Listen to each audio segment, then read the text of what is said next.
Welcome back to the Impact Church of Fredericksburg podcast, or if you're new with us, welcome to. My name is Coby. Here with me, as always, is the amazing Brandon. How are you doing today, man? What's up, Coby? How you doing, man? I'm doing well. We got one more week till fall break, so I am just like... Already? Yeah, right. It's week 7. It's kind of crazy. So week 7, that gets you like, what are you at, like the halfway point? Halfway point. Like midterms are this week, and there's a lot going on. It's crazy, dude. Like fall breaks literally almost here.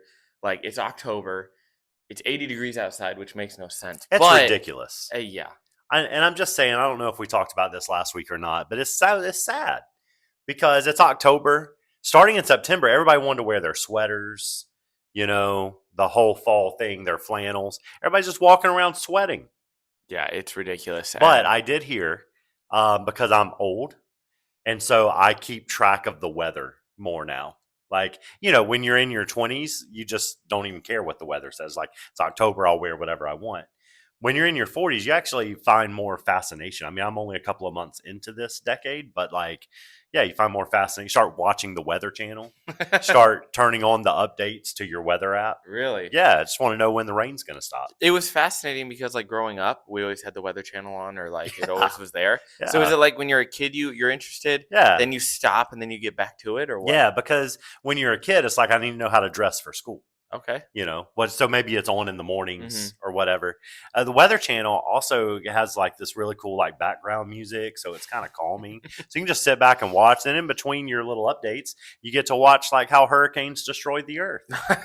So it's an amazing experience. That's so cool. Well, funny story about hurricanes, real quick. My family and I went back home for their church service this last Sunday. So we went out to eat afterwards. And wasn't a ton of people in this little restaurant. It was super cute. We love going there. And there was these people probably behind us. I started kind of hearing what they were talking about, whatever. And I was like, oh, this is kind of interesting. Looked or sort of felt like conspiracy theory type stuff. Sure. And I was like, okay, interesting. We're here. We're here for that. Well, then this one woman starts talking about the weather. And I was like, all right, I don't know where this is coming from. Straight up says, they have the technology to make hurricanes wherever they want at whatever time it is. Right. And they can make it they've done it before. Yeah. And I'm like, oh, yeah. What? Yeah. Are you well, the government controls the hurricanes. Oh, well, apparently. We just became a conspiracy podcast. It was just so crazy because I'm like, what that if that was the case, we wouldn't have droughts. I just want you to comment now. Are you a pro government controls the weather person? Because we don't want to exclude you. Right. So we're looking out for you. I'm fascinated. Let's put it that way. I mean, honestly, I didn't know where this was going to go because we're hurricane. You're like, I'm back home. I'm thinking it was beautiful weather yesterday. Yeah. Where's this going? But of course, absolutely the tinfoil hats. Yeah. They have that technology now. Apparently, you know, and just the government chooses that we're in a drought. It's fine, Yeah, well, I'm sure there's stuff out there. So sure. Coby would love to learn more. Just comment maybe some links, and he can learn more about that. There we go. Do my research. I'll tell you what, though, going back to fall break, I know pretty much every college student I talk to in and around our church and on campus, it just looks exhausted. It is just that time of the semester, right? Everybody's exhausted, tired, classes are crazy. So what's the vibe on campus right now? It's a mix. I mean, there's definitely some burnout. I know, at least in my own schedule, I have classes that start at 9 a.m, which isn't bad. It's not bad. But my dumb self decides to go to bed at midnight, 1, 2 in the morning. Yeah, that'll kill you. Yeah, exactly. Where I'm waking up at 8 and I'm just dead. And I've skipped my first class before because I'm like, no, I'm way too tired for this. This is not okay. But as a general just rule, whenever you're asking now, how's it going? It's not necessarily people will say, oh, I'm doing good, but 9 times out of 10, it's dude, I'm exhausted. It's been rough. Yeah, quite a grind. So fall break coming up. Do you have plans? So my mom is actually out of town, or she's going out of town. So I'm heading back home this weekend and hanging out with them. My dad and I having some friends over, playing some disc golf. The weather's supposed to be... I did look at the weather. Okay. It's supposed to be really nice. Absolutely. I mean, I think it's going to be kind of more relaxed, which will be definitely needed. Yeah, so it'll start this weekend and then bleed into next week. Is that how fall Yeah, break we works? stop fall break Tuesday, so we get back to Okay. classes start up Wednesday. Okay. So they give us 2 days now, and then Thanksgiving they'll give us Wednesday, Thursday, Friday. Wow. That's so It's generous. yeah, it's actually kind of cool. Instead of just getting a whole week at one point, Yeah, they you like split it up a break bit. it up a little bit. Yeah, I love it, man. I yeah. love it. So it's Good crazy. stuff. 7 weeks in, it's mind blowing. Good stuff, man. Well, sweet. Well, let's move on to the meat of the episode because we are continuing the series about Titus, right? How to live a Christian life. Yeah. And this Sunday went through verses 5 through 9, if I'm not Yep. mistaken, That's correct? right. That's right. So some of the things that stuck out to me, one of the things that I really, really liked is you talked about Paul, the relationship between Paul and Titus, right? Hmm. And talked about like Titus being appointed, right? Yeah. And you said, quote, we are where we are for a purpose, Hmm. right? Kind of making it more applicable to our own lives. Why is that important that we know that, wherever we're at, we're here for a purpose Hmm. and that we're not just people who, just pass through. Yeah, I think that's a really good thing to stop at because right in the very beginning, Titus is getting instruction about like how to appoint elders and leaders, and it's kind of, if you've never thought about that before. Sometimes when I planted a church, people are like, "Well, who are your pastors? Who are your?" And I'm like, "Well, I don't have any. Like, we have to find them and develop them and install them." And so when you're starting a church, you do that. So Titus is interesting because Paul tells him like, "Hey, stay in Crete and do this." But he starts with that verse 5. He says, "I left you in Crete," which kind of implies that maybe Titus wanted to go with Paul. And he's like, "Hey, no, I want to go with you." And Paul is like, "No, I'm leaving you here." So maybe Titus had some abandonment issues a little bit, but like that's Titus gets stuck there. But Paul didn't just say, "No, just stay here." He gave him a job to do. And I feel like that's what God does with us, right? Mm. Like he puts us in certain places that we plan to be, places we don't plan to be. And we're there for a purpose. So, and I think that's important being in the Northern Virginia area where people are sometimes the DC area can just be a blip on the radar. Like, I'm here for just a season. I'm here to study. I'm here for a quick job. I'm here on a military assignment, whatever it may be.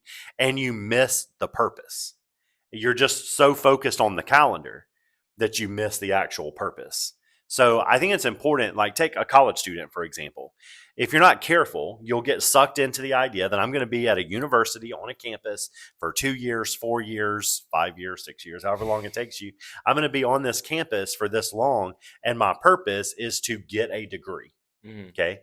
And you totally miss out on what God's purposes are for you. Like I would tell a college student, your university is the largest mission field you may ever have for the rest of your life. Mhm. And so don't miss the purpose, right? So you are where you are while you're there for a purpose, like not just any purpose, like a God ordained purpose. Right. So like, don't just take advantage of it. If you're there for the military and the military has put you in Fredericksburg for the next 2 to 3 years of your life, well, maybe Uncle Sam didn't put you there. Maybe God put you there on Uncle Sam's dime, you know? Oh yeah. And I know you have some experience with that, even Absolutely. like from your time being in Germany, right? Like, Yeah, how, absolutely. how did you see, that wherever you may be, that it's about fulfilling God's purpose? Yeah, no, military is a huge, like, just a really great example, and my dad's gonna laugh at this because he knows exactly what I'm about to say. But I remember I was scheduled for deployment, and I was scheduled for it. Then they were like, "Oh, you have X, Y, and Z going on. Well, we're not gonna put you on it. You're fine." And then all of a sudden, like a month left, they were like, "No, you're going." And dad and I and my mom, my sister, we all we would call a lot, right? While I was in Mhm. Germany, I'd call back home and like we'd pray a lot, Mhm. right? And so when it was my turn to pray, like almost every single night, every single time, it's like, Lord, if you don't want me to be there, remove me. I do not want to go. Like I was very animated about like I don't want to be there, Wow. 110%. To where the night before, which the likelihood of them pulling me from a deployment the night before is slim to none. Like Right. let's just put that out there right Yeah. now. Um, but even beforehand, I was like, Lord, if you want this to just, this not to happen, let something happen or Mhm. da da da da da. Ended up going deployment. Surprise, surprise. And while it was there, like it ended up turning out to be a really good time. Like unfortunately, COVID hit while I was Mm, there, and I got moved to a different shop, and I was mad about that. I was like, mm. Lord, what the heck? Like I'm out here. What is going on here? Yeah. But the last day I was in that section of the shop, right? Because we had two sections. Long Mm. story short, um, I was with a guy who I wouldn't have met if I was there. And the very last day of like the whole time I was there, I was angry, I was upset. Like I tried not to be, but it is Yeah. what it is. It Yeah. happens. The last day I was there, conversation it came up naturally, and I got to like talk to this guy just about my faith. It wasn't Mm. like, yo, you need Jesus or you're gonna, Right. get separated for eternity. It's like, no, this is who I believe that the Lord is. This is who I believe Christ is. And he talked to me about like what he believes in. Like we had a conversation about our faith. And I remember Mm. talking to my family after. I was like, it was worth it. Yeah. Like I hated it so much, right? But it was worth it. Yeah. It That's right. completely was. So that's why it's so important to know, and we kind of touched on it last week too. It's like no matter where you're at, the Lord can use you, Yeah. right? It's a heart posture. Yeah. It's a hey, I'm in college right now. Yeah. I'm in Fredericksburg. I'm in Nova. I'm in Hmm. Austin, Texas. I'm at wherever Yeah. it may That's right. be. Like, yes, I am here right now in Fredericksburg for a degree, Hmm. but Lord, open these Yeah. doors to be able to have these conversations That's right. because the Lord can use you wherever you're at, That's right. right? It's a heart posture. Yeah, exactly. Like, I mean, for example, when I moved to Northern Virginia from Mississippi, I remember I was sitting down. I was a youth pastor. My secretary came into the office. She could tell I was discouraged. I was thinking about going back home. It's been like 6 months. I'm like, man, I'm missing home. I was 24 years old. I was like, I'm not sure I can do this. And and she looked at me and she said, Pastor Brandon, you can do anything for 2 years. Like, and that's kind of a military mindset. Like, okay, if I'm stuck here, I can be stuck here for 2 years because I know I'm going to move on. And she said, so you really don't know, like, just give yourself 2 years. Like, commit that you're going to be here for the next 2 years to see what God has for you. Well, within those 2 years, I met my wife. God put a calling on my life to start churches and met some of the most amazing people and saw God do some of the most amazing things that I never would have seen had I just kept praying for God, what is the next thing? And I feel like sometimes we get so caught up in praying for what is next that we're missing what's right in front of us. And so this is why Paul says, I left you there because there was work to do. And so the work is for the Lord. So, yes, get your degree, but realize that at the end of the day, God's not measuring your success by your degree. He wants to use your life to bring Him glory. So, how can you glorify Him? And sometimes we say, well, I glorify Him by working, or I glorify Him by, yes, you can do that, but man, He's got a greater purpose for your life. He wants to use your life to make disciples of all nations. And you can do that right where you're at. So I would say, like, just get to it no matter where you're at, fulfill the purpose God has for you. And I promise you, when He's ready for you to move, you will know it. Like you will absolutely know. So no more of this just passing through. No more of this. I'm just here for 4 years. No more of this. I'm just, I'm not going to be here for long, or we're going to be moving in 3 months or 6 months. Like that's what the enemy wants you to do, to isolate yourself. And you'll take that mindset with you wherever you go. And you'll never fulfill the purpose and plans that God has for you. Yeah, I think it's perfect. Like it's a beautiful thing because I was even thinking about it the other day while I was like got done with class. It was like, man, all this is gonna fade away. Like if we Yeah. really truly think about it, we get so wrapped up, and I mean, me too. I'm not gonna Yeah. exclude like get so wrapped up in like the stresses and the anxieties and the everything else of the everyday life, and it's like, well, it is important, right? I'm not gonna say it's not, but it is Right. important. Yeah. In the end, right? Our hope is in Christ. That's right. All this will fade away. It won't matter. Yeah. It won't like our main thing that matters is our relationship with That's Christ, exactly right? right. And so I think that that's just a beautiful thing. Yeah, and it should be good news, right? Yeah, Like it should be really good news absolutely. that God's not up there measuring His happiness with you today based on what grade you got on the test, Mhm. or how long it's going to take you to graduate, or whether or not you're furloughed in the middle of a government shutdown. Like God's view of you and your success in His eyes is not measured by any of that. It's already been decided on the Right. cross Amen. what your value is. So now fulfill that purpose. you know? And the purpose of God is not determined by whether or not the government is shut down. Like, we can keep making disciples by whether or not, you've got to add an extra year to your degree, or you're in a really hard season of college. Like, I know we've just talked about those types of life, but this applies for anyone. So Mm-hmm. I think it's really important. Don't just pass through. There's a purpose God has for your life. Amen. Yeah, Amen. it's Well, good. sweet. Well, thanks, Yeah. man. Well, I think it's now time for the very much anticipated mailbag session. Mailbag. Let's go. Mailbag, mailbag. What's inside this fancy bag? It's news. So it's funny because I was listening actually to the podcast probably Saturday. We had a men's group, so I was listening with my dad, Mm-hmm. and we had listened to like 90% of last week's podcast, and he was like, "All right, cool. Like we got a little bit more. Like let's listen." And there was like a minute and a half left, and so as I was doing the outro, my dad looks at me. He goes, "Wait, no mailbag? Where's the I thought we had mailbag? so much." So Where's we the have it this mailbag? week. We are Yeah. back. Sorry about that. Nah, it happens. It's all Yeah. good. But anyways, first question. What's one thing you actually wish more people asked about Christianity? Yeah. So, couple of things on this. One is, I wish more people asked about the resurrection of Christ. And I mentioned this at church yesterday, just briefly, because we were singing a song about the resurrection of Christ. And it's interesting to me sometimes, and now I don't look around during worship. I'm trying to worship myself, but it's interesting to me how we can sing songs that have such amazing, powerful truth in them, but it doesn't like affect us, And I'm not just talking outwardly; I'm talking inwardly.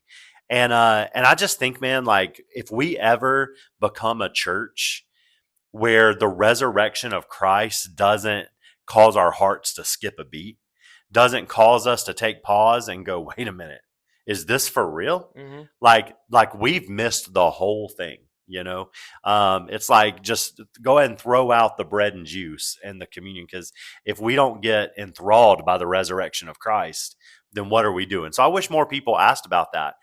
And I think sometimes when people will ask me questions like, are you old earth or new earth? Are you a-mill, pre-mill, post-mill? Like, I always want to start with, well, let's talk about the resurrection. Do you believe Jesus bodily, physically rose from the dead? Because if you don't, or you're struggling with that, what do we care if you're post-mill or pre-mill? Like, everything hinges on the resurrection of Christ. So I wish more people did that. I wish more people asked discipleship questions. Like, I wish that more people weren't afraid to say, how do I read my Bible? Or, do you have any resources? Where do I start? Or, hey, pastor, I've never prayed before. Like, how do I get started praying? Every time I pray, I just start thinking about something else and I stop. Like, I wish more people were intentional about asking, how do I pray? How do I read my Bible? How do I follow Jesus? I think, like, we would, sometimes we don't ask out of embarrassment, I think. And I wish, like, we just weren't embarrassed and would just admit, like, I need to know how to do this. Last thing I wish people would ask is about church. I wish people would ask, like, when is it okay to leave a church? Because I feel like most of the time people just leave, and instead, like, should ask, well, when should I leave? How do I know I should leave a church? And so maybe that's another podcast for another day. But I wish that we would ask more questions instead of just reacting. Right. But ask more questions about this, like, life of following Christ. Yeah. Well, dude, that's awesome. Thank you so much. Thank you guys for the mailbag questions. Yeah, appreciate it. Awesome time, man. Real good. Of course. Well, I think that's going to conclude today. Well, hang on. If they have mailbag questions, how could they submit them? Well, that is a really great question. Well, if you guys have some mailbag questions, we have an Instagram that is Impact Church FXBG on Instagram. Or, better yet, you can comment on the Spotify podcast. Or, hey, we have another option. We have a YouTube. Whoa. Yeah. So you can watch the video. If you're listening to this right now on Spotify, you can watch the YouTube video and you can comment on the video at youtube.com/Impact Church FXBG. I love that. We would love to hear you guys' questions, comments, everything else. yeah, if you guys are in the Fredericksburg area, come check us out, Fredericksburg Fieldhouse. We'd love to see you guys there. Hit it up. And yeah, thank you, Brandon, so much for being here, and we look forward to doing this again. Thanks, Coby. Awesome, man. Love you guys. Thanks for listening today. And as always, let's keep living the dream. Yes, sir.